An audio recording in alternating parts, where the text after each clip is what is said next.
Bonjour à tous.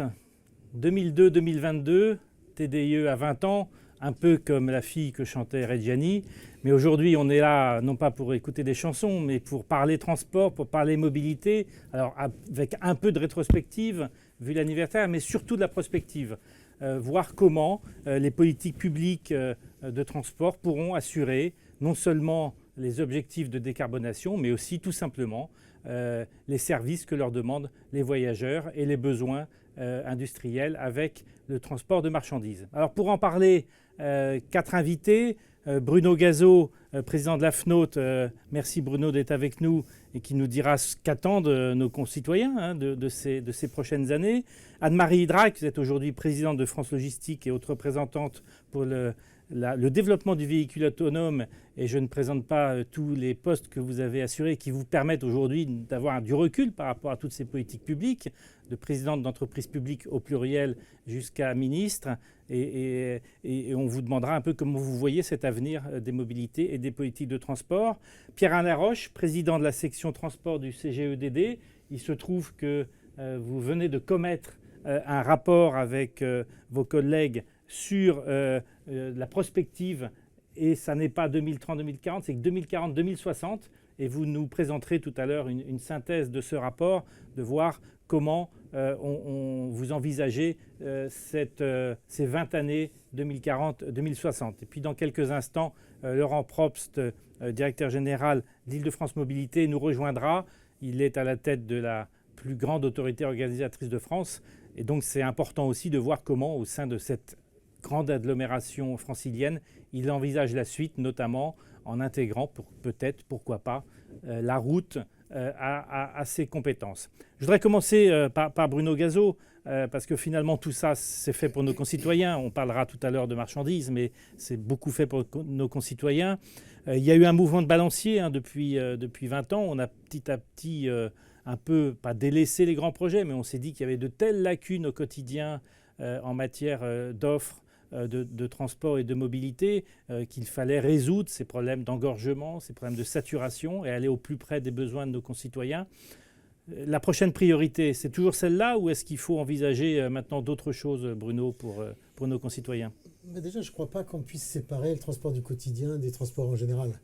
Ça fait partie d'un tout. On le voit bien sur le débat sur les LGV du Sud, la LGV Bordeaux-Toulouse. La première phase, c'est la sortie de Bordeaux et l'entrée sur Toulouse. Bon, déjà, si on faisait ça, au moins on aurait dégagé des voies pour pouvoir améliorer les transports du quotidien et améliorer le fret, qui répond déjà aux 2 questions que vous évoquez. Après, on verra s'il faut des lignes à grande vitesse qui s'arrêtent dans les gares ou à côté des gares, s'il faut que ça roule à 260 ou 320. Franchement, pour la flotte, si c'est du 260, ça nous ira bien.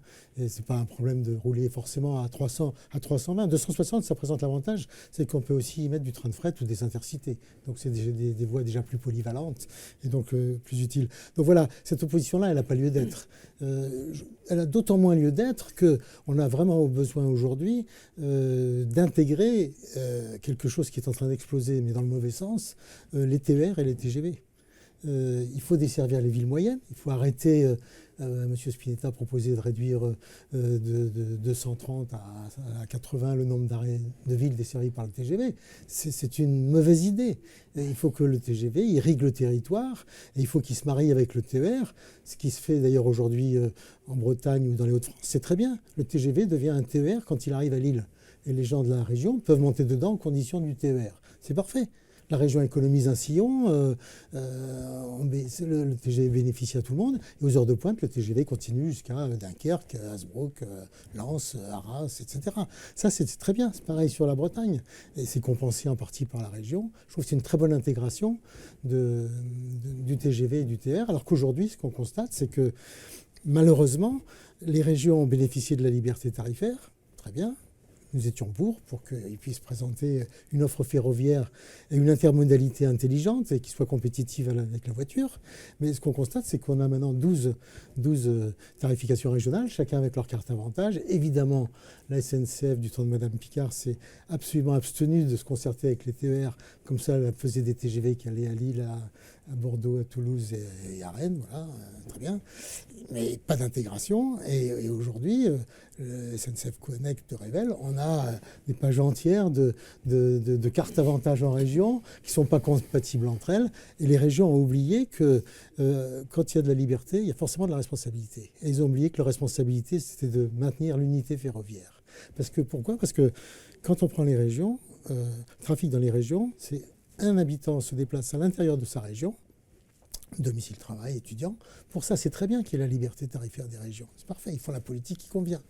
Mais quand il sort de la région, c'est-à-dire un occasionnel sur deux, il a besoin de parler avec ses voisins ou parler avec TGV. Et ça n'a pas été fait. Donc on est maintenant devant une difficulté qui se complique parce que, évidemment, il y a de la billettique derrière et de l'information voyageur, etc. Donc beaucoup d'informatique. Mais aujourd'hui, les gens rouspètent parce qu'ils sont obligés de prendre 2 billets, le TGV et le TER derrière. Et ça, ils n'acceptent pas. Donc il faut vraiment revenir à cette unité du ferroviaire. Et du coup, il faut poser la question dans son ensemble. Et je dirais même que le ferroviaire, ça ne suffit pas. Il faut poser la question de l'intermodalité, parce que quand on arrive quelque part, on a besoin de covoiturage, on a besoin d'un autocar, on a besoin d'un vélo, on a besoin de tout ce que vous voulez pour rejoindre la gare ou pour se rabattre sur la gare, sur les transports de masse. Et donc tout ça est indissociable. Hein. Donc, ça, depuis quelques minutes, vous abordez la question de la qualité de service. C'est assez symptomatique. La priorité aujourd'hui, c'est d'améliorer la fluidité, la qualité de service, la performance. Vous n'avez pas parlé de grands projets, pas parlé d'investissements massifs. Avec le Covid, pas ça la priorité des usagers aujourd'hui. On se rend compte que quand on a réduit les dessertes, c'est très difficile. Est-ce qu'il faut réduire les dessertes et le cadencement sur les lignes très desservies, parce que c'est là qu'il y a du monde? C'est ce que fait la SNCF en général. Et ça paraît être le bon sens. Mais du coup, un tiers des gens qui travaillent tôt, qui finissent tard, qui sont en heure creuse, ne sont plus desservis. Voilà. Et c'est ce qu'on voit aussi en temps de grève. On concentre les moyens là où il y a du monde. Et finalement, vous avez des lignes qui partent de Paris vers Melun, qui n'ont plus de train les jours de grève, ni pour aller ni pour revenir. Donc voilà, le train, ou les transports publics, ça doit avoir du cadencement, ça doit avoir de l'amplitude, ça doit avoir de la fiabilité. Avec ça, après, on peut discuter. Mais il faut déjà ça. Ça, c'est le document de base, c'est le cahier des charges de base qui fait qu'on prend les transports en commun. Vous n'avez presque pas parlé de la voiture, un peu sur le covoiturage. 80% je peux parler de la voiture des juste pour dire déplacements que sont en circulation automobile. Comment vous voyez les choses de la part de vos adhérents et des usagers dans leur ensemble? Il faut avoir une politique qui réduise la dépendance à l'automobile, disons aux énergies thermiques. Donc il faut réduire la dépendance automobile dont beaucoup de gens sont dépendants. Alors soit par une politique d'urbanisme différente, soit par une politique d'aménagement du territoire plus harmonisée, plus homogène, soit parce qu'on encourage les gens à faire du report modal, à se rabattre sur les gares ou sur les haltes, à faire du vélo. Mais il faut réduire la dépendance automobile. Mais on ne peut la réduire que si on offre des alternatives. Or pour l'instant, et c'était la politique du quotidien, c'est quand même, il faut offrir des alternatives. Et on voit bien que les gens sont passionnés. Alors évidemment, les transports publics, ça n'est que 8%. Alors, la voiture, c'est le reste. Hein. Mais tous les élus se sont précipités sur les appels à projets. Et le dernier appel à projet, sans réponse de la part des villes moyennes ou des villes un peu plus importantes, c'est colossal pour des milliards d'investissements. C'est considérable. Donc il y a une appétence pour ces appels à projets. Encore faut-il qu'on les fasse régulièrement et pour des sommes qui soient affichées régulières. Parce que quand vous avez un appel d'offres tous les 2 ans, puis après tous les 5 ans, puis après tous les 2 ans. On passe de 400 millions à 900 millions. C'est difficile pour les collectivités de s'inscrire dans ces perspectives. Donc voilà, il faut du long terme. Et l'exigence aujourd'hui, c'est une vision à long terme. Si on fait que des politiques de réponse de court terme, on fait la TVA à 5,5 et on fait la baisse des carburants qui encourage tout le monde à faire l'autosolisme. Merci Anne-Marie Drac. Bruno Gazeau vient d'évoquer la qualité de service et cet indispensable levier pour convaincre plus de nos concitoyens de prendre le transport public. La mobilité, c'est aussi la création de valeur. Hein. On le voit d'ailleurs lors des grands projets, que ce soit routier ou ferroviaire. Il y a beaucoup de spéculation parfois immobilière. En tout cas, c'est très important. Comment vous voyez cette création de valeur dans les années qui viennent? Je voudrais, si vous permettez, Gilles Dansart, revenir sur les mots du titre de la table ronde. Le mot politique est à juste titre mis au pluriel, parce qu'il n'y a pas de solution magique. Il y a des bouquets de solutions. Vous avez mis politique publique, mais parmi les exemples donnés par l'ami Gazo, il y a des politiques d'entreprise, des politiques de tarification, par exemple. Donc on voit bien que la vision doit être large. Et puis vous avez parlé de mobilité au pluriel, donc on va parler de la mobilité des marchandises, qui est importante au même titre que celle des voyageurs, même si elle est moins connue, quoique encore plus importante pendant le confinement, hein, on l'a bien vu. Mais même pour chacun de ces segments, les marchandises ou les voyageurs, c'est pas la même chose de faire du quotidien, de petites distances, ou de faire, même si c'est englobé dans des mêmes projets de vie, ou de faire de la longue distance. Donc je crois que tous les S sont bons et correspondent vraiment à des réalités sociales, humaines, politiques et d'entreprise. Alors, en ce qui concerne la mobilité des marchandises, bon, il y a un cas une situation assez particulière, c'est qu'on peut confiner les gens, on peut faire du télétravail, mais les marchandises, elles ne se téléportent pas. Et si elles n'arrivent pas dans les foyers, dans les magasins, dans les usines, dans les hôpitaux, dans les commerces, c'est là où on serait vraiment en situation dramatique.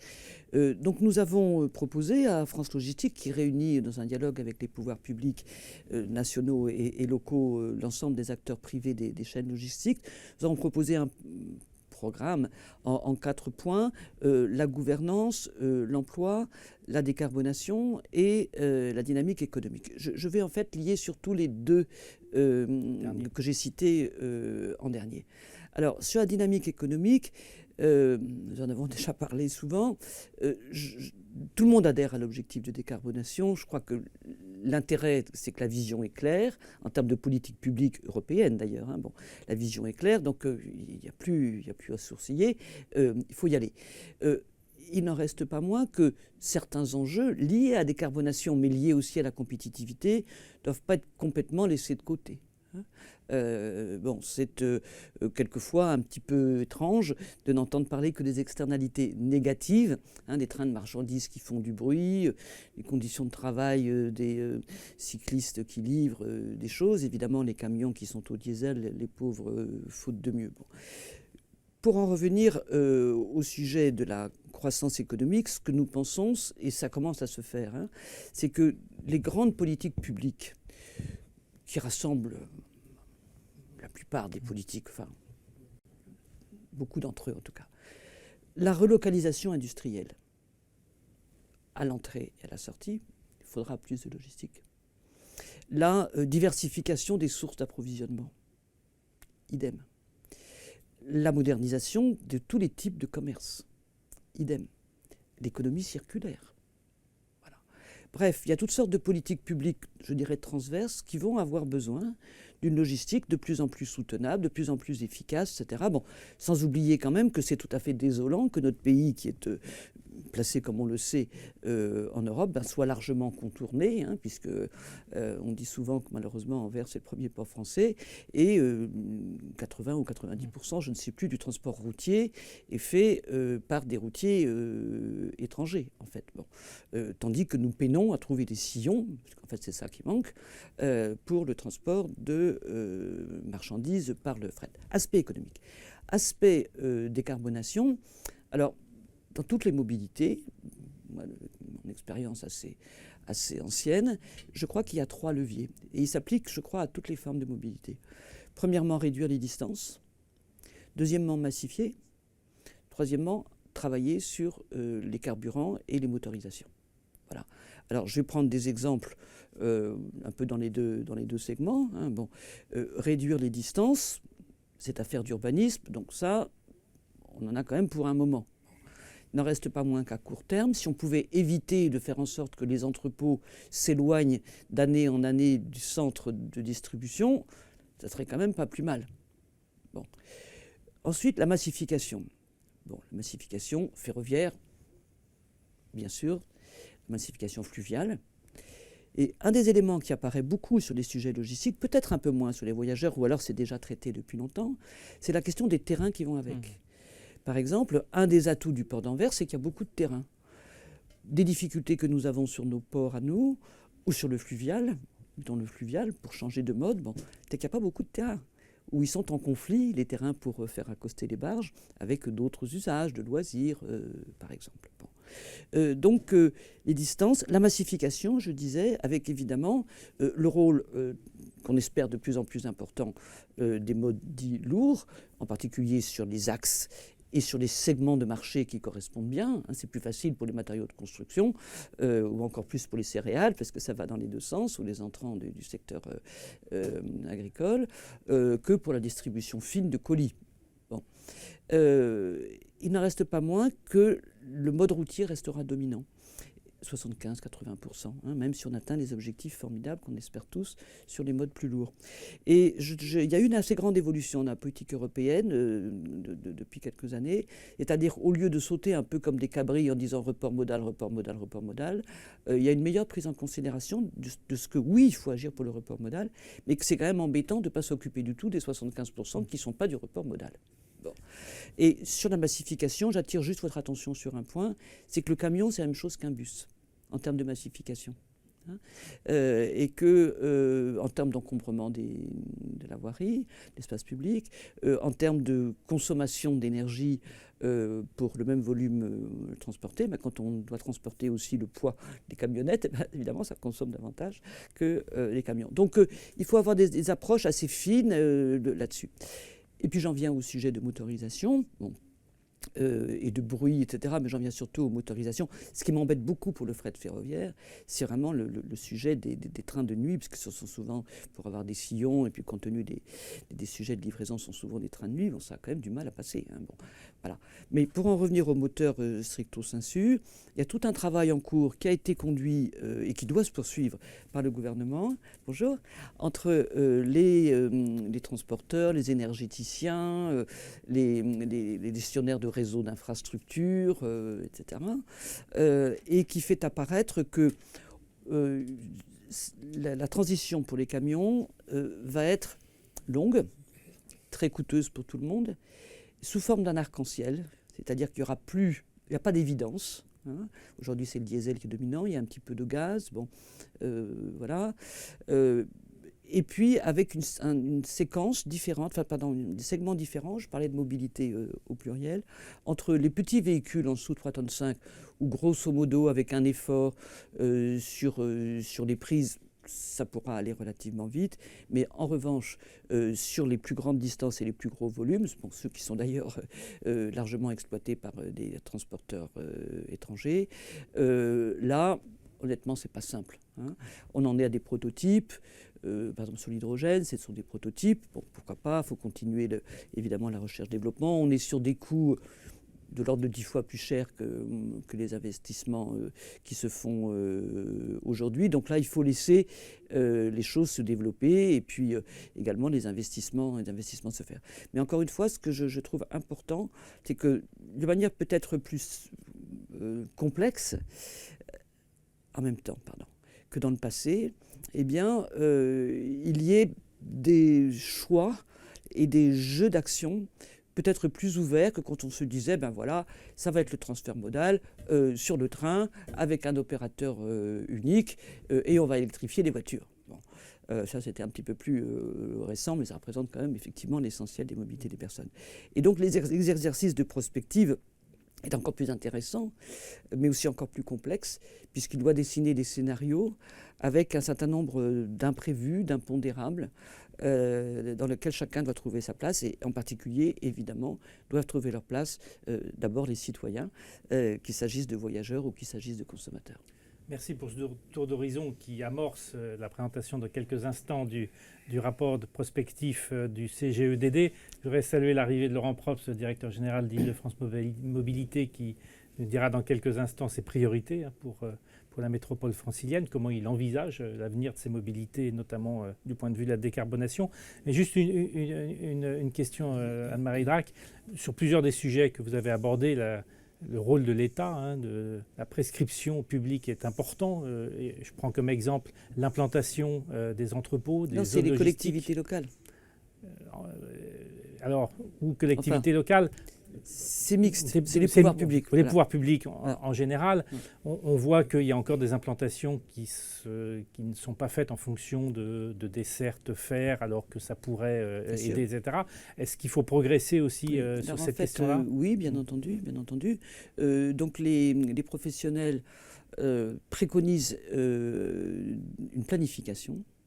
On en revient à cette nécessité. Préconisent une planification dans l'Estradette. Voilà, pour lutter en particulier contre le phénomène que j'évoquais tout à l'heure, qui est l'éloignement des entrepôts. L'éloignement des entrepôts, c'est tout sauf écolo et c'est tout sauf économique. Voilà. Donc on en vient là. Et au niveau urbain, là c'est des collectivités locales également, enfin le bloc intercommunal, va-t-on dire, dans les plans de déplacement ou dans les PL, sont plus souveraines ou dans les PLUI. Bon, là aussi, nous sommes dans un moment de concurrence très très forte pour le foncier, surtout dans le contexte de lutte justifiée contre l'artificialisation des sols. Et c'est vrai que c'est pas évident de trouver les bons endroits. Je parlais tout à l'heure en bord de fleuve, par exemple, pour développer le fluvial, ou d'utiliser au mieux les friches. Bon, enfin, d'ailleurs, les bonnes friches, la plupart sont déjà...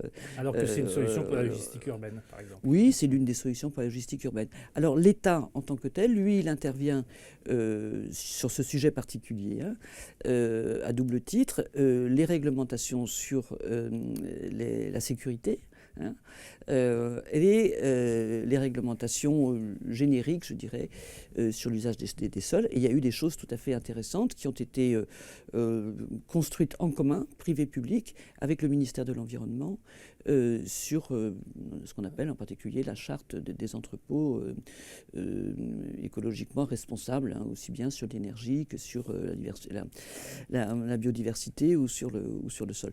Et sur ce sujet-là, donc des mobilités des marchandises, peut-être encore plus que sur les autres, mais somme toute aussi, l'une des difficultés, mais aussi l'une des belles choses à faire, c'est que c'est multi-acteurs.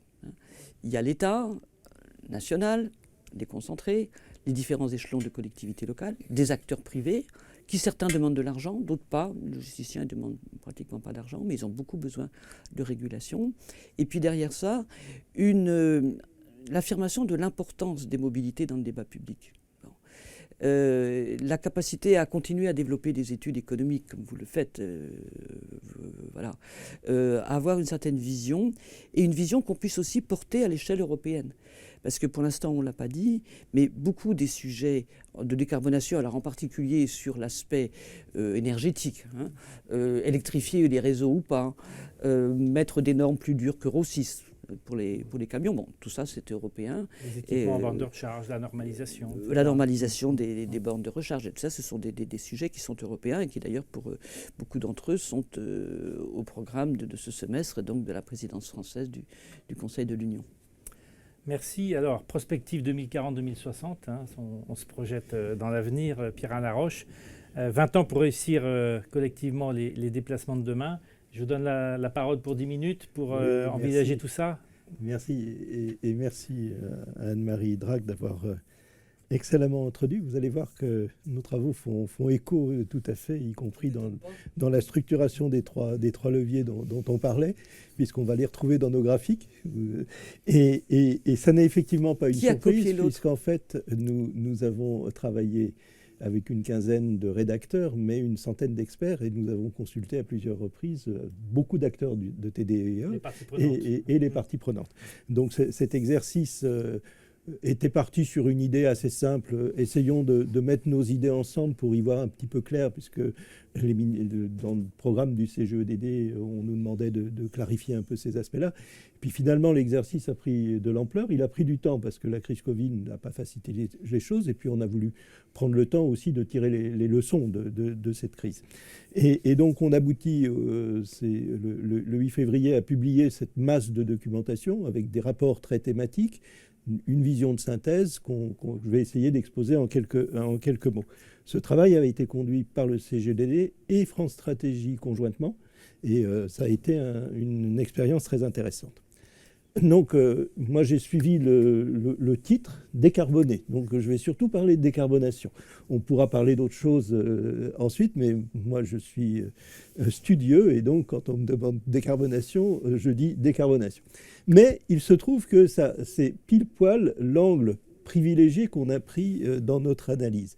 Pourquoi ? Parce qu'en fait, la décarbonation, c'est finalement une entrée très nouvelle dans la conception de la prospective des mobilités. La prospective des mobilités, au départ, c'est il y a des besoins et on voit comment on y répond le mieux possible, le plus intelligemment possible du point de vue économique. Là, on a quelque chose qui fait irruption, qui est une espèce de responsabilité collective qui est de contribuer à la neutralité carbone. Donc c'est quelque chose qui, du coup, lie les acteurs entre eux d'une façon tout à fait nouvelle. Ils sont redevables, en quelque sorte, de leur bilan collectif en matière d'émissions. Encore faut-il être d'accord sur cette notion de neutralité carbone.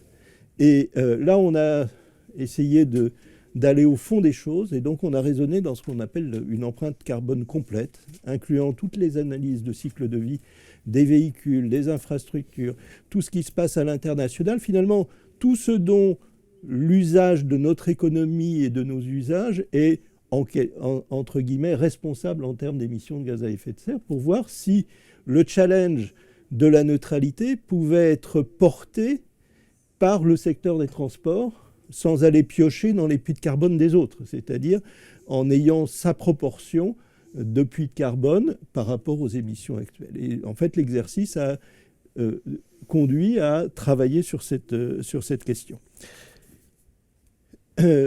Le sujet du périmètre, il est pas négligeable. C'est-à-dire, si on prend le périmètre de Kyoto, du protocole de Kyoto, et si on prend l'empreinte carbone globale, il y a un facteur 2 entre les deux. Donc, ce n'est pas du tout à la marge. C'est tout à fait significatif. Alors, Anne-Marie Drac l'a très bien dit, il y a plein d'incertitudes. Alors, je vais en prendre une qui nous est tombée dessus au mois de décembre.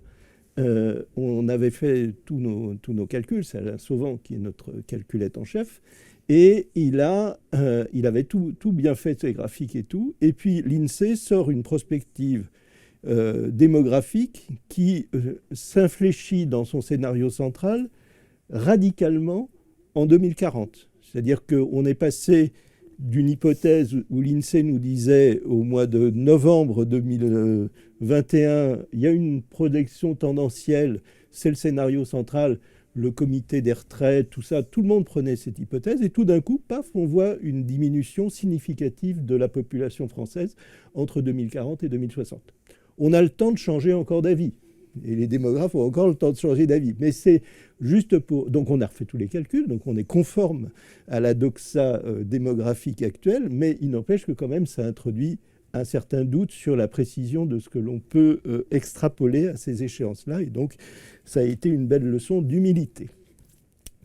La performance énergétique, sur laquelle je reviendrai. Les niveaux de maturité technologique des différentes options dont on parle, Anne-Marie l'a très bien dit, sont très très différents. Donc, quelque part, on a tous les stades du développement de l'innovation jusqu'au développement des pratiques.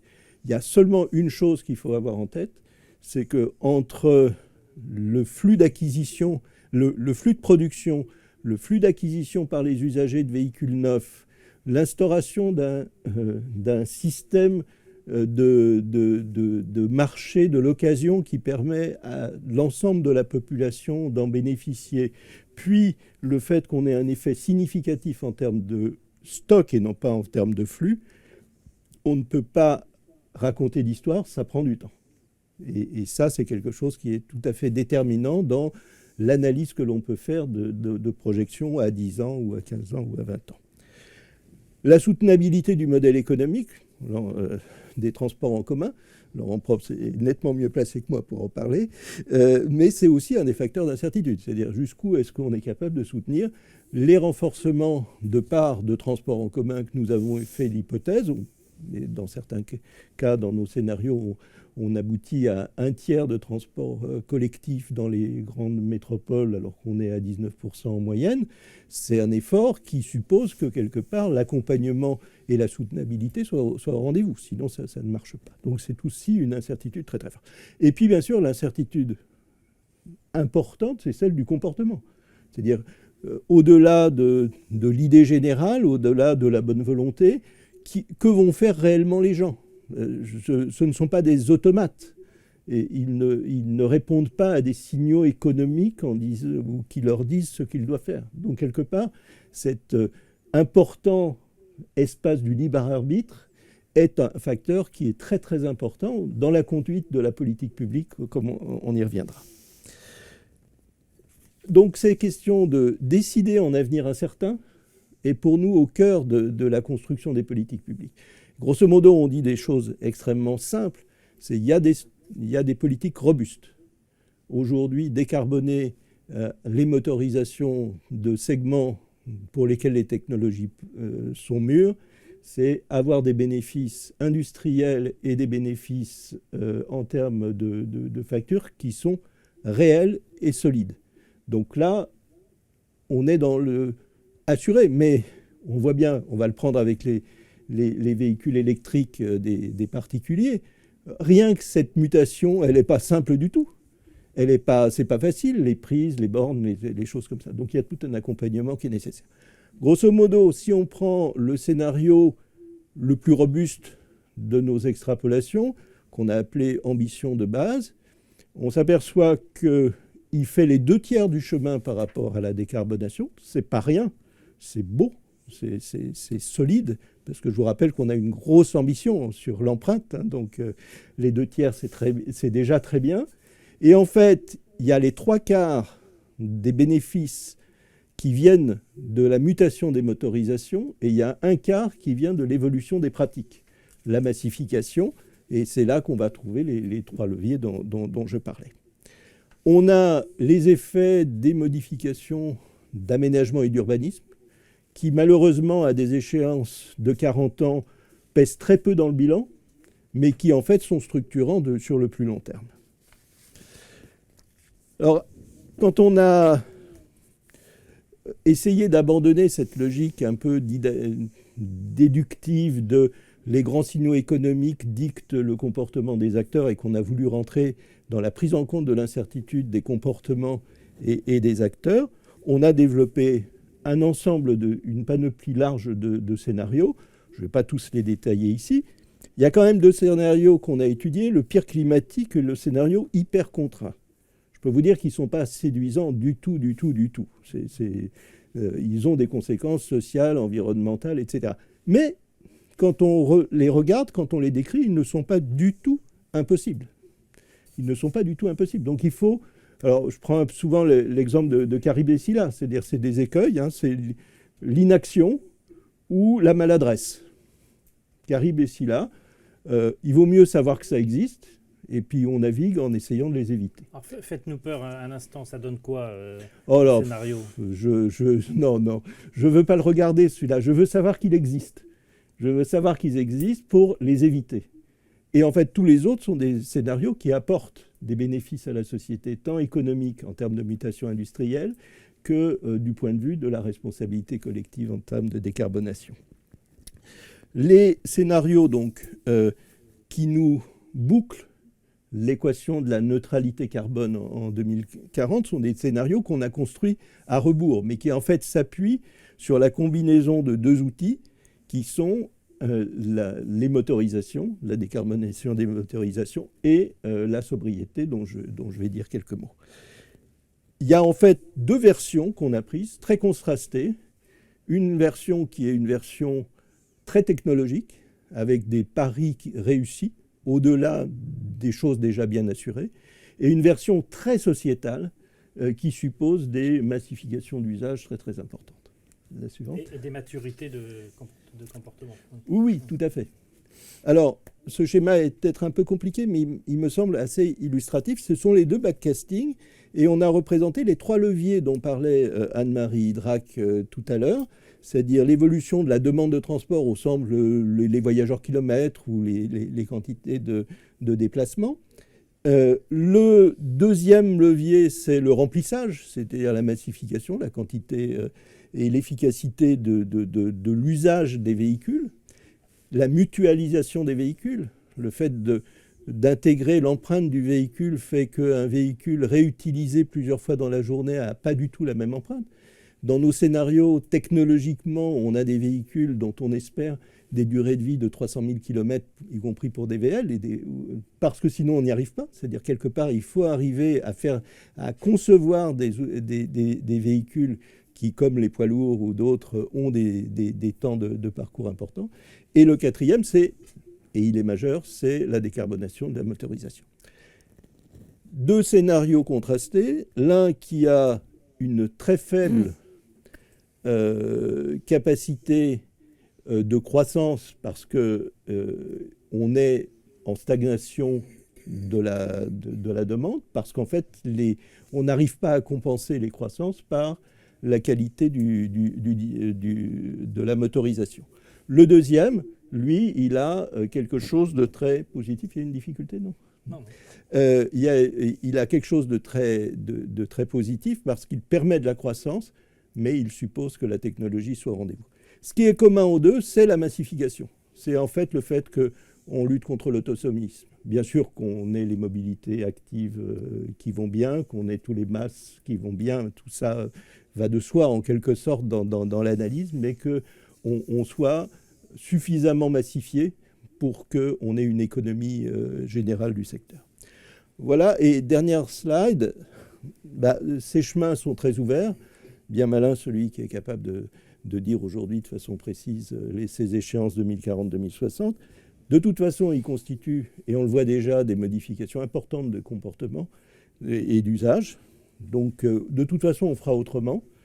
Et donc, c'est pas facile. C'est vraiment une projection dans un monde futur. Pour ça, il faut la mobilisation des Français. Pour nous, c'est l'enjeu le plus important. Ce n'est pas seulement l'acceptation des mesures qui sont données, c'est en fait l'adhésion et la prise en main par les acteurs de leur propre avenir dans cette mobilité dynamique décarbonée. Et pour ça, il faut qu'on s'appuie sur des mécanismes qui soient reconnus comme respectant l'équité entre les acteurs. Les univers de choix des personnes sont extrêmement différents, donc leur capacité à changer de mode est évidemment très très différente, donc ne faisons pas semblant de l'ignorer avec des mesures universelles qui les mettent de côté. Il y a un enjeu de redistribution qui est important pour arriver à assurer les mutations que les plus démunis ne peuvent pas assurer, sans les laisser de côté. Et il faut aussi que nous soyons tous convaincus qu'on ne sera pas dans une initiative isolée d'un petit périmètre franco-français, alors que le problème est européen, qu'il est international pour le transport de marchandises, l'OACI, l'OMI, c'est là que ça se discute, et nous en sommes partie prenante. Donc les outils d'accompagnement de tout ça sont des instruments économiques, réglementaires, financiers, etc., qui sont très importants, mais dont on a bien vu à l'expérience de toutes les difficultés rencontrées qu'ils doivent être maniés avec une très grande subtilité au regard des populations et de leurs difficultés et de leur situation. Donc les enjeux de solidarité sont majeurs. Voilà, donc tout ça, si on veut y arriver, c'est un sujet de débat. Ce qu'on a essayé de faire à travers cette mise en ligne d'un gros volume d'informations, c'est de faire le point tel qu'on le percevait avec un ensemble d'experts, et de nourrir un débat qui est un débat qui ne va pas se fermer avec un exercice de prospective qui vienne prescrire le futur dans une logique autoréalisatrice. Non, on est là uniquement pour alimenter la réflexion des uns et des autres. Merci. Merci Pierre-Alain Roche de la présentation de cette étude prospective. Donc, elles sont disponibles, je dis elles parce qu'il y a un rapport de synthèse et un rapport transversal, plus 6 rapports thématiques. Voilà. Disponible sur le site du CGEDD si vous avez envie de vous projeter dans cette mobilité des années 2040-2060. Anne-Marie Drac, il y a encore beaucoup d'incertitudes, notamment du point de vue des comportements collectifs et individuels. Oui, moi, ce que je trouve ça absolument remarquable comme travail, d'abord accepter l'incertitude. Bon, dans ces temps où certains ont tendance un peu à asséner les choses, qu'ensuite on ne peut pas tenir, donc c'est extrêmement déceptif et éventuellement dangereux. Voilà. Vous n'êtes pas de culture dirigiste, hein?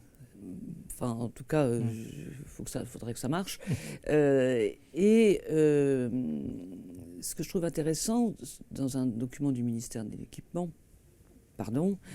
TDE à 40 ans, ou 20 ans plutôt, c'est le GARD qui a 40 ans, c'est qu'on ne parle pas simplement, voilà, il suffit de rajouter 4 milliards ou 3 milliards.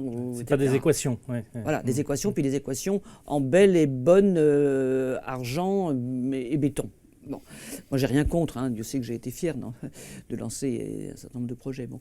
Et donc ce sujet des comportements, il est absolument majeur. Et vous voyez, dans mon petit domaine actuel, donc, qui est celui des mobilités des marchandises, c'est quand même très très paradoxal, parce qu'il y a quelque chose qui n'est quand même pas bon pour la massification et tout ce qu'on voudra, c'est la commande en un clic, où vous vous faites livrer par des livreurs à vélo au statut social incertain. Bon. Et voilà.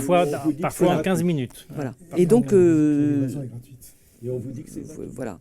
Et donc on a travaillé à la demande de Barbara Pompili cet été avec un certain nombre d'acteurs du e-commerce, pour ne prendre que cet exemple, même si c'est marginal le e-commerce, hein, ça n'occupe que 10% des entrepôts et ça n'a rien à voir par exemple dans la mobilité du Grand Paris avec les volumes nécessaires, ne serait-ce que pour sortir la terre poussée par les tunneliers des nouvelles lignes de métro. Bon. Mais les consommateurs, ce qu'ils demandent, c'est la rapidité et le prix. Et quand on leur dit, mais alors, la capacité, selon que c'est plus ou moins carboné, c'est très difficile à obtenir, alors, y compris d'ailleurs pour des questions de méthode. Parce que ça veut dire quoi la rapidité ? La rapidité depuis que la paire de chaussures est partie de Shanghai, ou la rapidité depuis qu'elle est partie du port d'Anvers, ou la rapidité depuis que vous avez cliqué sur un site assez rarement, avec toutes sortes d'organisations capitalistiques derrière. Bon, voilà. Et donc c'est vraiment très très important de tenir un propos politique. Et je trouve que le sujet des mobilités, c'est bien si grâce à TDE, entre autres, il peut remonter dans le débat politique, y compris en termes d'idées, de réflexion économique et sociale, et c'est ce que vous faites. Alors s'il y a bien un territoire où tous les intérêts sont cumulés, hein, les intérêts de décarboner, c'est bien l'Île-de-France, hein, pour des questions de pollution atmosphérique, pour des questions de pollution sonore, pour des questions d'encombrement, de saturation de la voirie, etc. Enfin, je ne vais pas toutes les énumérer. Et Laurent Probst, est-ce que vous pourriez nous dire un peu quelle est la stratégie de la plus grosse autorité organisatrice de France, hein, Île-de-France Mobilité en la matière? Comment elle conçoit cet objectif de décarbonation, sachant qu'elle va récupérer dans peu de temps, hein, c'est à l'échelle de l'histoire, c'est peu, 200 km de nouvelles infrastructures avec le Grand Paris Express, et qu'elle a engagé elle-même un certain nombre de nouvelles politiques, voire même une intégration de la route et de la voirie à son domaine de compétences. Vous pourriez nous dire un peu quelles sont vos... Là, je dessine un champ très large, mais en tout cas, quelles sont vos principales pistes de réflexion et d'action sur cette question de la décarbonation des transports? Alors, d'abord, le rapport du CGEDD montre clairement qu'il faut que les puissances publiques agissent pour être plutôt dans le bon scénario que dans le mauvais scénario.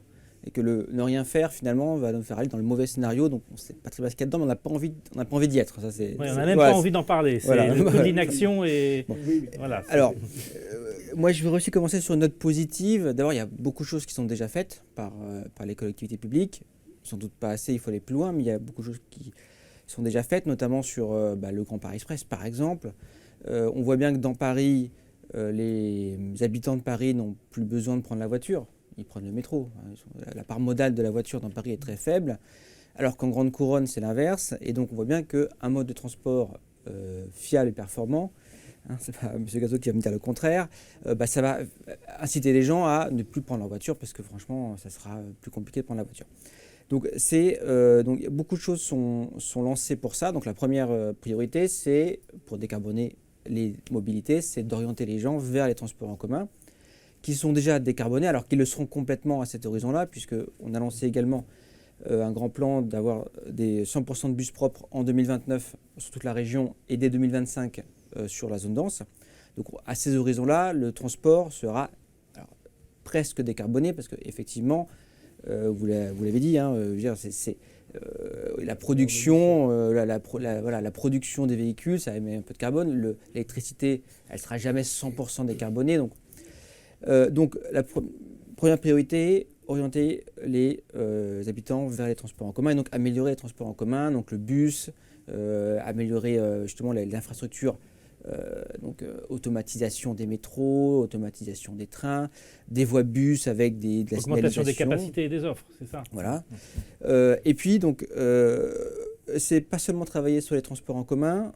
La deuxième priorité, c'est aussi orienter vers les mobilités douces. Parce qu'effectivement, même les transports en commun, même si le transport en commun, ça émet moins de carbone qu'une voiture, même une voiture électrique, ce qui émet vraiment zéro carbone, c'est la mobilité douce. Un tout petit pouillème pour les vélos électriques, mais vraiment là on est vraiment sur les traits. Donc il faut qu'on travaille davantage, tout le monde, sur les mobilités douces. Beaucoup de choses sont faites sur le vélo en ce moment. Le vélo électrique par Île-de-France Mobilité, les pistes cyclables par toutes les collectivités, même l'État finance, la région finance le fameux RER vélo. Et puis la dernière priorité, c'est effectivement décarboner aussi les voitures, parce qu'aujourd'hui c'est ce qui émet le plus de carbone. Et c'est aider les habitants à acheter des voitures électriques. Ça coûte extrêmement cher quand même aujourd'hui. Et puis tout le travail à faire sur les points de recharge. Parce qu'aujourd'hui, il y en a de plus en plus dans la zone dense. Mais enfin, dès qu'on sort de la zone dense, c'est quand même pas simple de recharger sa voiture. Alors, on a vu à l'échelle du temps que des politiques un peu énergiques de réduction de la voirie accordée à l'automobile donnaient des résultats. On a vu sur Paris et la petite couronne. Là, vous êtes en charge de l'ensemble de la région, de la deuxième couronne, la grande couronne. Comment on fait pour convaincre les gens, au-delà des offres, de se diriger vers ces solutions plus décarbonées? Est-ce qu'on peut parler de conscience collective, comme semblait l'envisager ou l'espérer Pierre-Alain Roche? Comment on fait pour que ce soit un peu plus rapide que des dizaines d'années, puisque manifestement on n'a pas beaucoup de temps devant nous, pour amorcer ce changement de comportement? Il ne suffit pas de mettre Certes, souvent quand on crée des offres, il y a beaucoup de succès, mais ça ne donne pas forcément des grands changements en termes de pourcentage. Quels sont vos leviers d'action là-dessus? Alors, je vais prendre un exemple. Il y a des choses qui peuvent se faire très vite et qui ont des très bons résultats. En Grande Couronne, entre 2016 et 2021, on a augmenté de à peu près 12% l'offre bus et on a augmenté la fréquentation dans les bus de 25%. Donc quand on amène des transports en commun qui marchent, eh bien, on amène les gens vers les transports en commun. Et alors effectivement, un Grand Paris Express, ça se fait en 20 ans, 25 ans. On va avoir pas mal du Grand Paris Express à Provins. Mais par exemple, à Provins, grâce à l'action de ma présidente, à partir de la fin de l'année, même du mois de septembre, la ligne Paris-Provins sera électrifiée. Elle n'était pas électrifiée. Donc on va pouvoir mettre du matériel roulant plus capacitaire, plus fiable. Et donc ça va orienter les usagers qui aujourd'hui trouvent que la ligne n'est pas très fiable vers cette ligne Paris-Provins. Donc il y a beaucoup de choses qui sont lancées. Et puis il faut capitaliser sur ces choses-là. Donc effectivement, l'ambition, c'est à l'horizon du Grand Paris Express de construire un réseau de bus. Ça peut être fait assez vite, en même temps que le Grand Paris Express, qui irrigue de partout. Pourquoi pas, du coup, comme le proposent certains élus, des voies bus sur autoroute qui rabattent sur le Grand Paris Express, avec des cars express qui rabattent sur le Grand Paris Express, comme on a aujourd'hui, par exemple, les bus A14 Express. Aujourd'hui, vous êtes à Bonnières-sur-Seine, et bien vous avez en une demi-heure un bus qui vous ramène à la Défense sans bouchon, puisque ça passe par des voies réservées. Donc vous souhaitez récupérer une compétence routière pour développer tous ces travaux? J'étais justement cet après-midi à la grande réunion organisée par le préfet sur la stratégie routière, et c'est vrai qu'on fait tous le constat qu'il faut une politique mieux coordonnée sur les routes nationales et les routes départementales. Et c'est vrai qu'il y a une institution qui arrive à très bien travailler avec le département et avec le local, qui existe déjà, qui s'appelle Île-de-France Mobilité, puisqu'elle fait déjà ce travail-là sur les transports en commun, sur les bus, les fameux 12% d'offres bus supplémentaires en Grande Couronne qui permettent d'avoir 25% d'usage en plus. c'est un gros travail avec les départements et les collectivités. Et ce travail-là, on pourrait faire le même sur les routes pour justement avoir un système routier plus efficace et qui ramène vers les transports en commun. Anne-Marie Drac, Bruno Gazos. Ce que je trouve très intéressant dans ce qui vient d'être dit, c'est l'idée qu'il y a certes l'ambition collective, etc., mais il y a aussi dans la concurrence entre modes de transport, et avec le mode dominant donc, qui est la voiture, il y a le fait d'offrir à peu près la même praticité, enfin, ou d'offrir quelque chose qui soit, voilà, grosso modo, pas trop handicapant par rapport à la Presque facilité. équivalent. Presque équivalent, voilà. On considère qu'il y a une tolérance, par voilà. exemple, sur le temps de transport, Voilà. que si c'est une fois et demie le temps de transport, Grosso modo, ça va c'est à ce peu qu'on près. considère en général. Voilà. Et donc, ça, je trouve que c'est tout à fait intéressant comme approche. Et l'idée étant, si je comprends bien, qu'il y ait suffisamment d'exemples de ce genre. Par exemple, ce que vous dites sur les autoroutes, c'est excellent. Bon, éventuellement, ça peut être coordonné avec des aires de covoiturage où la personne commence à venir de son petit village, en covoiturage, ramassage par le bus, et puis on vous emmène sur le mode de transport vraiment lourd. Bon. Donc je crois que travailler sur la praticité, ce sont des politiques publiques, en particulier d'infrastructure, ce sont aussi des politiques départementales et des politiques d'entreprise aussi. Hein. C'est que, en l'occurrence, les opérateurs de transport en commun ou que sais-je. Voilà. Donc dans le travail, entre guillemets, sociétal, diversifier les offres et les rendre, mais diversifier de manière pratique, c'est très bien. Puis il y a un peu un éléphant blanc, enfin, ou quelque chose dont on ne parle pas, c'est combien ça coûte tout ça, à qui ? Hein, donc vous avez évoqué le sujet de la soutenabilité, vous avez dit en particulier qu'il fallait dépenser beaucoup d'argent, mais est-ce qu'on continuera ? Regardez par exemple, il y a de plus en plus d'interrogations, semble-t-il, dans certains milieux sur le versement mobilité. Bon, il faut dire qu'on a commencé à trouer un petit peu la couverture confortable du versement mobilité, bon, en permettant à des collectivités où il n'y a pas de transport en commun de le prélever. On comprend que les entreprises et les salariés Râlent un peu. Râlent un peu. Bon. Donc, qui va payer tout ça ? Dans le cas des marchandises, c'est sûr qu'il y a un sujet de répercussion sur les chargeurs. On le voit d'ailleurs aujourd'hui même, enfin ces semaines-ci, avec la question de la répercussion des hausses du prix du diesel et du prix du gaz, qui est considéré en général comme une énergie de substitution, enfin, un peu moins mal ou un peu moins pire, je ne sais pas comment vous voulez. Bon. Donc qui va payer tout ça, sachant que l'acceptabilité de la fin du monde et de la fin du mois, comme dit un bouquin célèbre, et puis les crises sociales qu'on a pu connaître montrent que ce n'est pas évident. Donc est-ce qu'il faut par exemple des tarifications différenciées selon les ressources des gens ? Je parle de tarifs au sens large, tarification dans les transports en commun, pourquoi pas tarification routière, que sais-je. Bon. Mais c'est quand même un peu un non-dit tout ça. Voilà.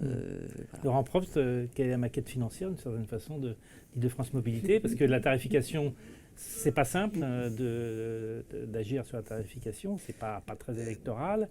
Le versement mobilité, bon, il y a quelques difficultés. Les subventions d'État sont limitées, c'est pas simple.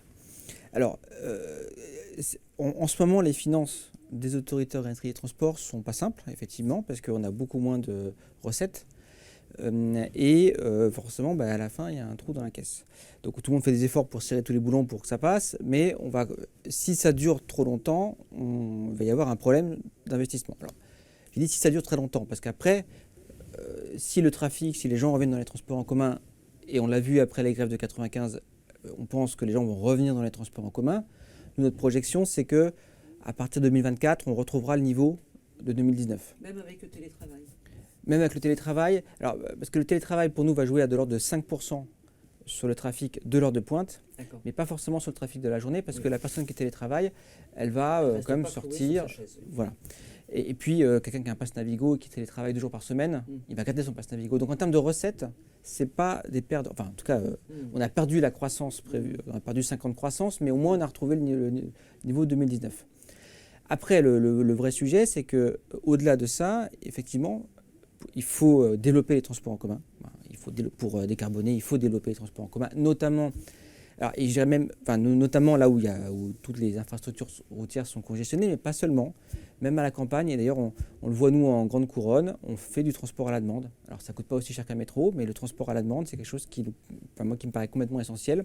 Et je pense que c'est une question à poser pour toutes les campagnes, est-ce qu'on peut s'autoriser d'avoir un service de transport allemande pour les gens à la campagne? Mais bon, et donc ça coûte un peu d'argent, et pour ça, effectivement, il faut des recettes. Alors oui, ça veut dire qu'il faut trouver quelque part, il faut augmenter les tarifs, qu'il faut avoir une politique dynamique de tarifs. Je crois que les usagers sont d'accord pour que les tarifs augmentent à condition que le service s'améliore. Et c'est vrai que là, il y a le débat, c'est quel est le niveau d'augmentation. Et puis, il faut aussi que la dynamique économique que les transports apportent à l'économie, la dynamique, tout ça, ça revienne aussi au transport. Et donc, je parle donc, il y a l'économie, mais il y a aussi, par exemple, la valorisation du foncier. Aujourd'hui, c'est vrai que les transports ne profitent pas de la valorisation foncière. Et voilà, il y a un nouveau modèle à construire autour de ça. Et donc, il y a un rapport de la Cour des comptes qui va sortir sur ce sujet prochainement, en tout cas pour l'Île-de-France. Je sais que l'Institut de Montagne réfléchit aussi à ça. Donc, il y a des idées qui vont sortir prochainement pour justement avoir de nouvelles recettes et pas faire porter uniquement l'effort sur les usagers et les entreprises. Bruno Gazeau, ces perspectives vous rassurent, vous inquiètent? Non, il y a beaucoup de choses qui me passionnent. Moi, je suis content que vous parliez à la fois de technologie et de sociétal. Parce que moi, je ne crois absolument pas que tout réside dans la technique et qu'il faut vraiment réfléchir, avoir une vision globale et justement réfléchir aux changements sociétaux qui sont indispensables, aussi bien en matière d'urbanisme que de mobilité d'ailleurs, ou de rythme de mobilité. Après, contrairement à ce qu'on pourrait croire, les usagers, ce qu'ils regardent, c'est la qualité de service. Hein. Donc un bus toutes les demi-heures ou tous les quarts d'heure sur une autoroute, c'est peut-être mieux qu'un TER toutes les 2 heures. Hein. Là-dessus, il ne faut pas se tromper. Hein. Alors après, il y a une question de capacité. Et puis, il y a aussi qu'il faut que le bus ou le car soit conçu dans un système. C'est-à-dire qu'il y a des correspondances, il y a des lieux d'intermodalité, il y a de la facilité. On travaille avec ça. Tout le monde maintenant est usager, fait usage de son téléphone. Donc, les choses changent. Mais il ne faut pas voir que l'usager est simplement que sur les transports massifiés. Les correspondances ou les intermodalités et les situations perturbées sont des éléments essentiels à traiter. C'est presque plus important d'ailleurs que les infrastructures. Oui, parce que le stress, c'est... Oui, comme vous disiez, il faut raisonner dans l'incertain. Eh ben, le voyageur, il voyage. Ce qu'il ne veut pas, c'est voyager dans l'incertain. Oui. Il veut voyager avec une certaine certitude. Oui. Donc tout ce qui le rassure et tout ce qui l'informe est vraiment essentiel. Et ça, c'est vraiment une dimension nouvelle. On juge de la qualité de service, pas seulement globalement, mais usager par usager en quelque sorte, parce qu'on s'adresse à lui. Pierre Laroche. Oui, vous évoquez tout à l'heure la question de la vitesse, en disant on n'est pas si accro que ça à la vitesse, l'essentiel c'est de savoir. Et le temps qui coûte le plus cher socialement, c'est le temps des marges de manœuvre qu'on prend compte tenu des difficultés qu'on a de s'assurer qu'on arrivera au bon point pour le rendez-vous que l'on a.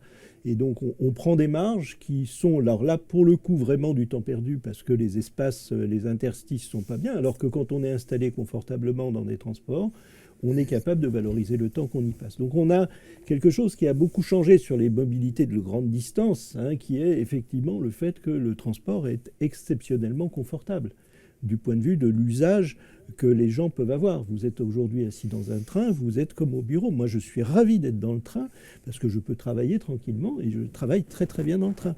Et plein de monde est comme ça. On peut travailler ou faire autre chose, chacun sa vie.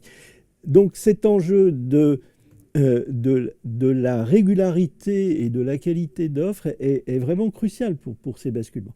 Le deuxième point sur lequel je voulais réagir, c'était votre message sur la praticabilité. Alors nous, on l'a appelé commodité, un vieux terme, et en fait, on l'a appelé commodité dans la question de l'usage lié au vieillissement et à la réduction, enfin à l'augmentation de l'espérance de vie, qui n'est pas nécessairement une espérance de vie en bonne santé.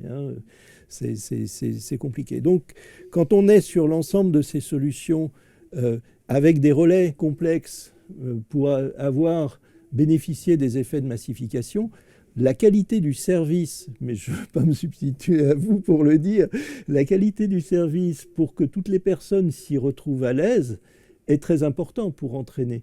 Aujourd'hui, beaucoup de gens ne sont pas à l'aise dans l'espace public urbain parce qu'ils y sentent, ils ont un sentiment de danger, d'inquiétude, etc. Donc, tout ce qui est en situation de mettre en confiance. Vous dites tout le monde est capable de faire sur un smartphone. Mais non, non. Plein de gens sont très très démunis si le seul outillage autour d'eux, c'est d'avoir un système très intelligent qui vous dit. Moi je commence à savoir faire avec les applications qui... Mais voilà, ça n'est pas si simple. Donc, travailler sur ce maillage dans les masses dont on parle, mobilité as a service, mais travailler sur le fait qu'on a affaire à des vrais gens et pas à des machines qui savent tout faire et qui sont parfaitement informées de la dernière application et de la nouvelle génération et qui savent se dépatouiller de la dernière génération, ça fait aussi partie de l'enjeu de l'attractivité et de ce retour vers l'acceptation de vivre dans le transport collectif et non pas de vivre dans l'espace protégé, clos, confortable dans l'esprit des gens, qui est la voiture individuelle et l'autosolisme. Et là, il y a vraiment un changement de culture qui est que la liberté peut s'acquérir à travers des pratiques collectives et pas seulement à travers des pratiques individuelles. Justement, à ce propos, le domicile-travail et les pratiques de trajet domicile-travail ont beaucoup évolué avec la pandémie et on voit, vous avez cité tout à l'heure le chiffre de réduction des mobilités en heure de pointe qui correspondent grosso modo au domicile-travail. Est-ce que vous pensez que ça peut continuer à bouger? Est-ce que les entreprises dont vous parliez tout à l'heure, Anne-Marie Drac, vont se saisir elles-mêmes de ce problème parce qu'elles considèrent que c'est un facteur d'attractivité pour leur personnel? Comment vous voyez l'évolution de cette question, Laurent Probst, Anne-Marie Drac? Laurent? Dans les forums internationaux auxquels je peux participer, j'étais au Moyen-Orient la semaine dernière par exemple, il y a quand même l'impression que ce qui va suivre le Covid, ça sera moins de transport aérien business, ça c'est plutôt bon pour la décarbonation sans doute, pas bon pour compagnies comme Air France KLM, mais voilà, et que le télétravail va quand même influer, mais notamment sur ce que vous avez dit, c'est-à-dire sur les rythmes plutôt que sur les quantités. Voilà. Mais avec beaucoup d'incertitudes, parce qu'en fait, on ne sait pas ce qui va se passer. Et les entreprises et les syndicats, les organisations professionnelles, selon les pays d'ailleurs, n'ont pas la même approche du télétravail. Les bons côtés de liberté, les mauvais côtés d'assignation à résidence, les bons côtés des enfants à la maison, les mauvais côtés de perte de lien. Bon. Je voudrais reprendre le mot commodité ou le mot praticité en l'appliquant aux marchandises, d'autant plus que j'en suis tout à fait désolé, mais je vais devoir malheureusement quitter avant la toute fin de ce passionnant débat. Le ferroviaire, c'est pas parce qu'il est cher qu'il a une si faible part de marché. Mais non, c'est parce qu'il n'est pas pratique, parce qu'il n'est pas commode. Il y a des ruptures de charge, mais les ruptures de charge, je veux dire, d'abord, les technologies permettent d'améliorer les choses, bon, et puis ça peut s'intégrer dans un modèle économique, des ruptures de charge. Mais si on est sûr à quelle heure va arriver le wagon, surtout si c'est un transport combiné, comme on dit, après la rupture de charge en question. C'est ça le problème, c'est que c'est pas commode, et c'est pas commode parce que c'est pas sûr. Et c'est pas commode parce que, faute de sillon, ou parce qu'il y a une concurrence avec les travaux, ou une concurrence, on voit bien en Île-de-France. Je le disais avant que vous arriviez, il n'y a quand même pas beaucoup de place pour des trains de fret, compte tenu de la pression que vous avez pour faire passer les trains de voyageurs. Donc ce sujet de commodité, il est au moins aussi important, même si je posais la question de qui va payer tout ça, mais il est au moins aussi important que le sujet de coût. Hein. Et quand en particulier pour le ferroviaire, c'est clair. Hein, c'est pas en taxant la route qu'on fera monter les marchandises dans des trains. Si, et c'est la même chose que pour l'autosolisme, si c'est pas pratique, c'est pas commode, et puis ça correspond pas aux besoins. On en revient à la qualité de service. On en revient à la qualité de service et à l'adaptation à certains segments de marché. Effectivement, comme vous le dites, pour les voyageurs, c'est pas pareil d'habiter à Provins ou d'habiter l'espace privilégié qu'est la ville de Paris, enfin, ou la petite couronne. Ben, c'est pas pareil de devoir distribuer des marchandises entre deux usines, voilà, ou à partir d'un port. Donc, à partir d'un port, on peut mettre sur le train. Entre deux usines dans le centre de la France, non. Non. Voilà. Donc on a les mêmes genres de concepts pour la mobilité des marchandises et pour celle des personnes. Merci beaucoup Anne-Marie Drac. Juste une dernière question. Le 17 mars, TDIE et Mobilettre organisent le grand débat présidentiel, comme en 2012, comme en 2017. Et il y a de fortes chances que plusieurs candidats viennent pour exposer leur vision de la mobilité, ce qui serait un signe que les transports sont devenus vraiment une question politique à force, une question qui les lie au vote des citoyens. Est-ce que vous auriez une question prioritaire à poser aux candidats ce jour-là? Oui, je crois. Peut-être que vous m'inviterez d'ailleurs, on ne sait jamais. Et bien sûr, vous serez invité salle, comme tous les lecteurs de Mobilettre et les gens fidèles de TDIE. Les gens de la logistique et des transports de marchandises, c'est un peu plus tard. C'est à l'occasion de la SITL que nous inviterons les candidats ou leurs représentants. Oui, moi je crois que la question, elle est... je n'ai pas trouvé un mot sexy, mais comment on concilie la décarbonation dans laquelle on est engagé, et je crois qu'il n'y a pas un seul candidat qui est contre. Bon. Quoique. Bon. Oui, quoique. Enfin bon, passons. Comment on concilie ça avec l'économique et le social? Je pense que c'est ça le sujet. Hein. Parce qu'on a bien vu que tout ce qui était taxe carbone, augmentation de ceci, augmentation de cela. Le prix du carburant, etc. Voilà. Donc, dans une vision d'un niveau présidentiel ou d'un futur gouvernement ou d'une future majorité, c'est ça. Et on l'a bien vu d'ailleurs dans le débat sur la loi climat et résilience, qui était un débat très très très intéressant. Bon, nous, les logisticiens, les transporteurs des marchandises, tous modes confondus, hein, on allait souvent avec les gens de 4F, enfin les transports ferroviaires, le fret ferroviaire. C'était bon. Nous, on est prêts sur le principe, mais donnez-nous les réglementations, les régulations, les financements, voilà, qui vont bien. Donc je pense que c'est ça le sujet politique. Le sujet politique, il n'est pas d'asséner qu'on va décarboner, ou pas d'ailleurs. C'est le chemin. C'est le chemin, et puis c'est la vision de l'équilibre. C'est pour ça que quelquefois je vous taquine, bon, mais c'est plus le cas dans la dernière présentation, en disant qu'il ne faudrait quand même pas réduire la politique des transports ou des mobilités à sa décarbonation. Il y a beaucoup d'élus voilà, les usagers, ils s'y retrouveraient pas. Je veux dire, il faut quand même bien qu'ils puissent aller au boulot, ou voir leur famille, etc.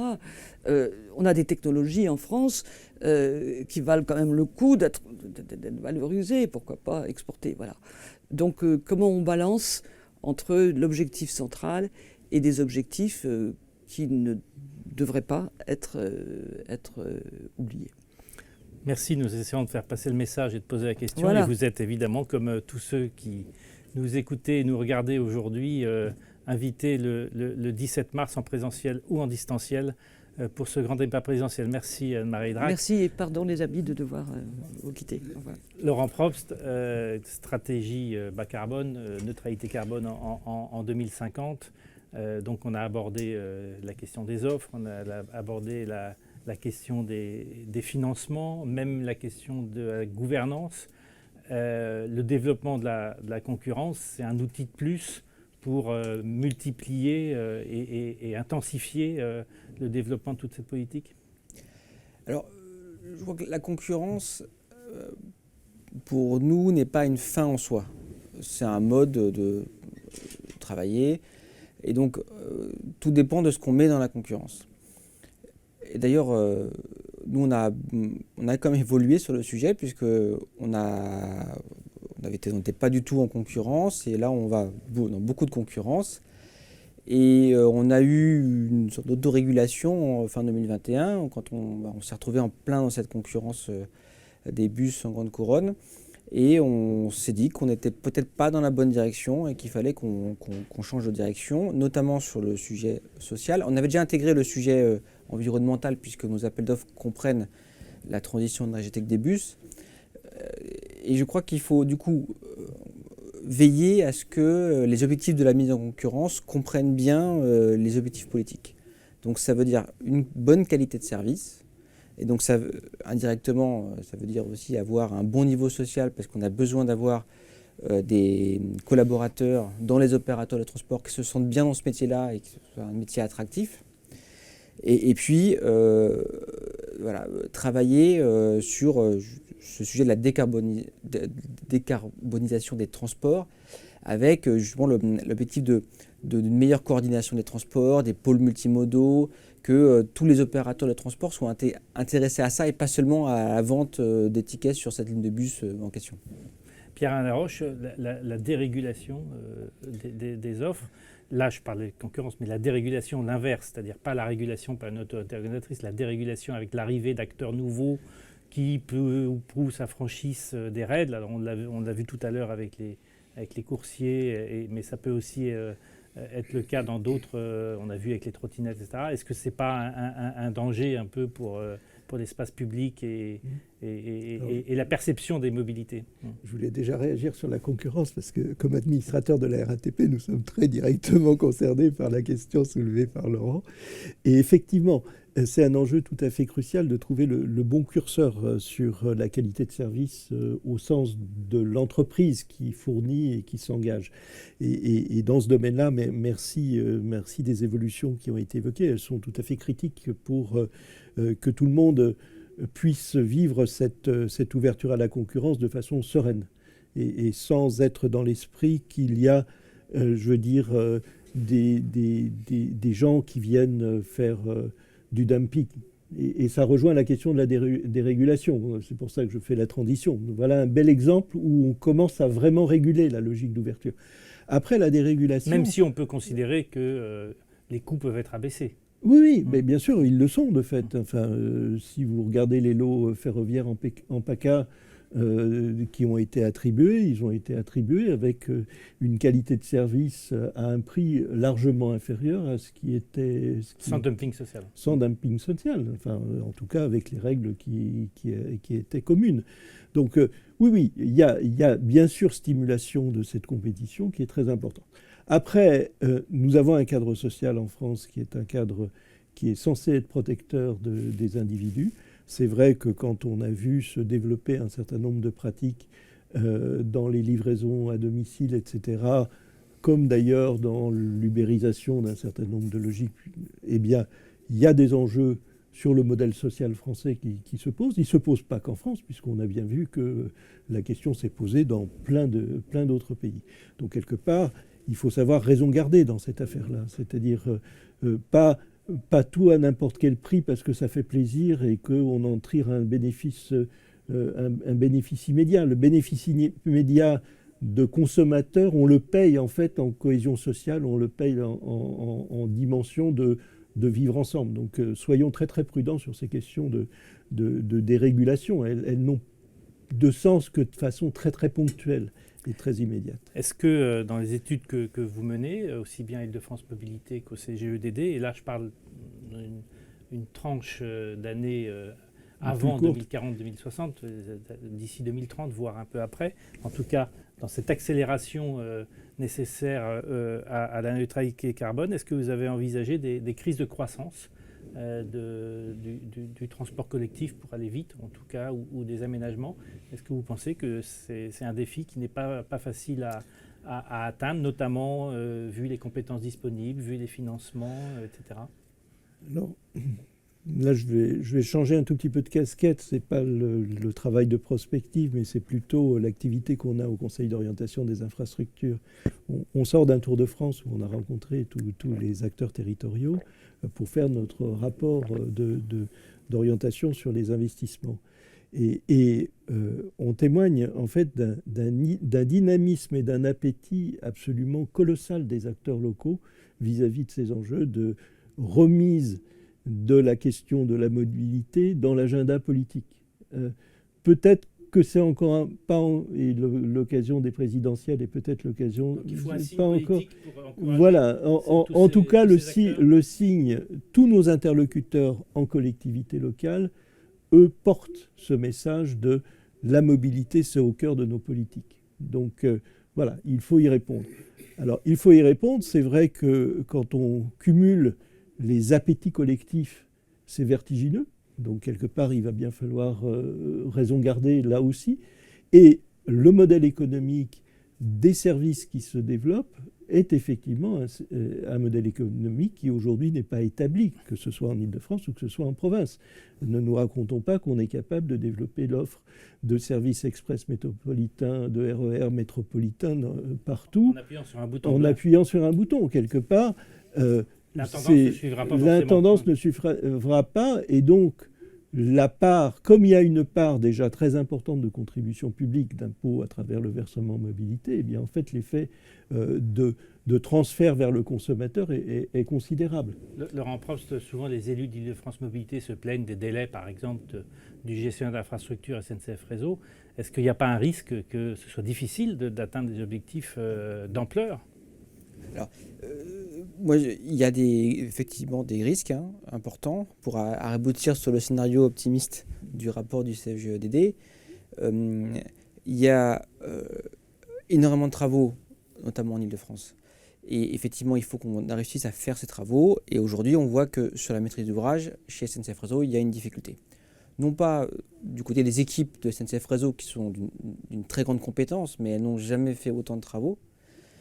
C'est bien, ce qu'elles font est bien plus compliqué que ce que fait la Cité du Grand Paris, même si la Cité du Grand Paris fait un travail énorme aussi, mais c'est plus compliqué parce que c'est en système, en exploitation. C'est pas en exploitation. Et aujourd'hui, on voit qu'il y a une difficulté avec un établissement qui est aussi en contrainte financière.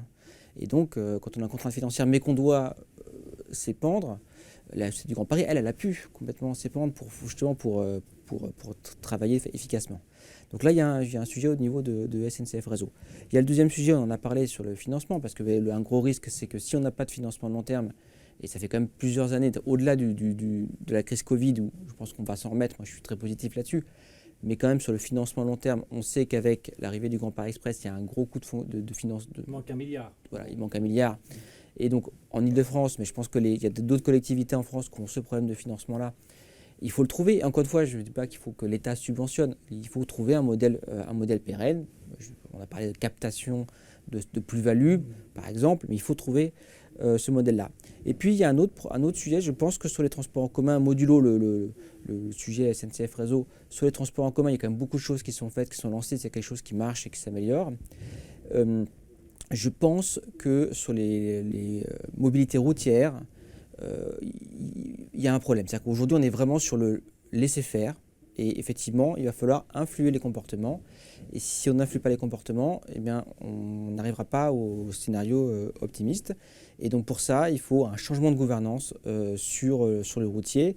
Et moi, je pense qu'il faut viser en 2040 un modèle où il y a une institution qui construit un super ordinateur qui, avec les petits appareils qui sont là, dit que ce soit à l'usager de la route ou à l'usager des transports en commun, elle dit à chacun, vous allez aller par là, vous allez aller par là, et gère un ensemble harmonisé de mobilité.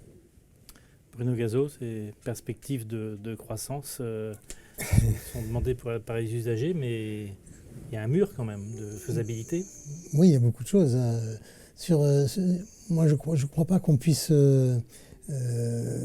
évoluer sans réfléchir aussi au modèle économique de chacun des modes. Il faut quand même les mettre en perspective les uns avec les autres, sinon on n'influera pas. Le ferroviaire ne peut pas payer son infrastructure et mettre 40% du coût des infrastructures dans le prix du billet, et puis à côté de ça, la route être gratuite, entre guillemets, puisqu'elle est quand même payée. Ça, c'est comme le coût des livraisons. Quand on affiche toujours que les livraisons sont gratuites, ça ne va pas. Il faut distinguer le prix de la livraison du prix du produit. Sinon, on ne fera pas changer les comportements. C'est évident. Donc voilà, ça c'est quelque chose d'important.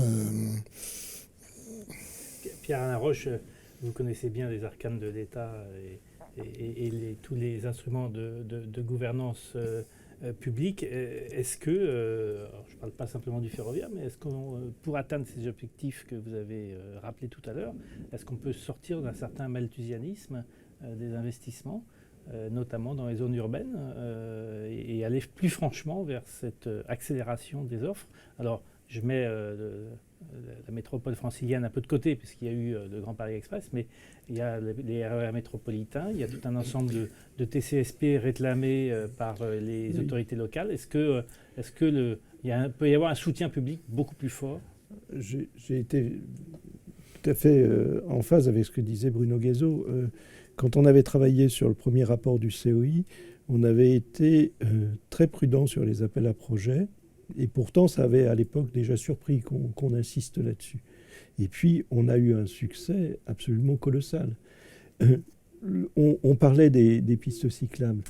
Je me rappelle très bien le débat qu'on avait eu, qui était de dire, on met un chiffre de 200 millions, mais on n'est pas sûr qu'il va se consommer. Et en fait, en consommer le double. mais en fait, la réalité, c'est que peu de temps après, la dynamique était prise et aujourd'hui, les investissements dont on parle se comptent en centaines de millions. L'Île-de-France, 600 millions, le projet francilien. Donc on n'est plus sur des petites marges, on est sur le cœur de l'investissement. Donc quelque part, l'investissement, il se déporte aussi et il investit d'autres mobilités et il faut y consacrer des efforts très significatifs. Après, la question de est-ce qu'on peut encore augmenter ? Le bilan qu'on présentera montrera quand même que cette période du quinquennat, si on la compare aux décennies antérieures, a été une période de très forte croissance de l'investissement dans sa globalité et du financement public, de l'investissement à l'occasion notamment des plans de relance, etc. Très récemment, les acteurs dans leur ensemble ont mis sur les infrastructures. Oui, ont mis, mais globalement, si on prend sur les quelques années récentes, par rapport aux ambitions où on nous avait traité un petit peu de farfelu quand on disait qu'il fallait augmenter de 50%, passer de 2 à 3 milliards les crédits, mais on est réellement passé de 2 à 3 milliards. C'était pas c'est ça qui s'est passé. Et aujourd'hui, effectivement, on s'aperçoit que la dynamique est aujourd'hui sans doute encore supérieure à ça, et très significativement supérieure à ça. Donc voilà, où est-ce que va se trouver la limite du positionnement de cette dépense attendue par les partenaires dans les arbitrages généraux, et on connaît bien l'état des finances publiques, et on comprend bien les contraintes, ça va être la question des prochains quinquennats. C'est-à-dire qu'aujourd'hui, on s'est engagé dans un ensemble de processus qui vont demander, si on veut les mener à bien et si on veut les accélérer comme les collectivités le réclament à juste titre, ça demandera de l'argent qui aujourd'hui n'est pas projeté. Merci. Alors, on va clôturer cette table ronde. Je vais vous poser la même question que celle que j'ai posée à Anne-Marie Drac. Le 17 mars, je le rappelle, le grand débat présidentiel avec, nous l'espérons, le plus de candidats possible quand ils auront été déclarés et validés par le Conseil constitutionnel. Bruno Gazeau, une priorité, une question prioritaire à leur adresser ?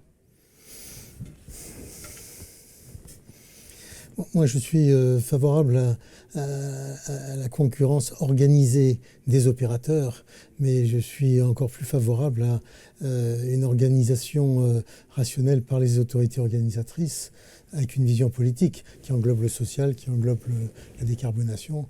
Donc, je crois que c'est ça, c'est de là que viendra la qualité de service. Moi, j'ai toujours pensé que la qualité de service venait à la fois de la qualité des hommes et des contrats, bien davantage que la propriété du capital ou du reste. Donc, faisons des choses propres, où on prend en compte, où on écoute le besoin de l'usager, parce que et finalement du travailleur, enfin du conducteur. On l'a bien vu sur l'Île-de-France. Je crois que c'est ça qu'il faut faire. Laurent Probst, une question à l'ensemble des candidats, pas forcément à la candidate francilienne, mais en tout cas à l'ensemble des candidats. Moi, je pense qu'il y a moi, j'ai deux questions qui se posent. La première, c'est le financement. Avec le financement des infrastructures et le financement des autorités organisatrices de transport sur le long terme, et encore une fois, il ne s'agit pas de ponctionner le budget de l'État, ce n'est pas des subventions de l'État qu'il faut rechercher, mais c'est des recettes pérennes issues de taxes ou d'augmentations. Enfin, il y a un bon ratio à avoir avec les augmentations de tarifs. Ce modèle de financement long terme, y compris pour la FIT et pour les besoins en infra de transport. Et puis le deuxième sujet, c'est la gouvernance. Il y a un gros sujet gouvernance, notamment sur le routier, mais pas seulement, à aborder pour les transports.